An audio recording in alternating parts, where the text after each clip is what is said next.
In this lecture, I'm going to show you how to convert VS Code to a powerful IDE by using an extension called Python. With this extension or plugin, we get a number of features such as linting, which basically means analyzing our code for potential errors.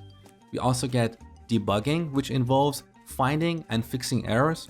We'll look at this later in the course. We also get auto-completion, which basically helps us write code faster so we don't have to type every character.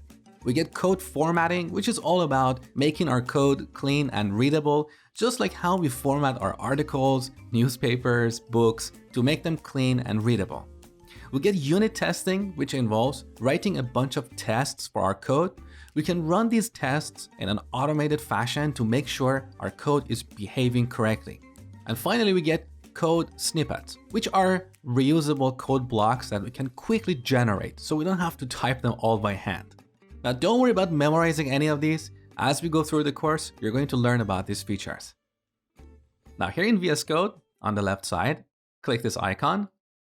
This opens the Extensions tab. So these are the extensions that we can install in VS Code to bring in additional functionality. Here under the Recommended tab, you can see the Python extension. If you don't see this, simply type Python here on the top. And here's the extension. So go ahead and install this. And then you will have to reload VS Code.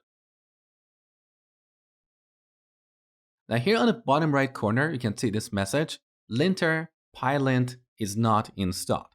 So as I told you before, linting is about finding potential errors in our code. Linter is a program or a tool that analyzes our code and finds these potential problems.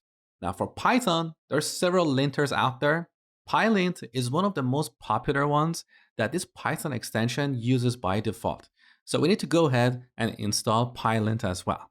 Now to do this, first we need to change our Python environment. So if you look here on the bottom left corner, you can see the current Python that is used in VS Code, that is Python 2.6.9 on my machine. Chances are you see a different version here. So click here, and in this list, make sure to select Python 3.7. So this changes our Python environment to Python 3.7, and then we can install Pylint by clicking this button. Okay, Pylint is installed. Beautiful. In the next lecture, I will show you how linting works.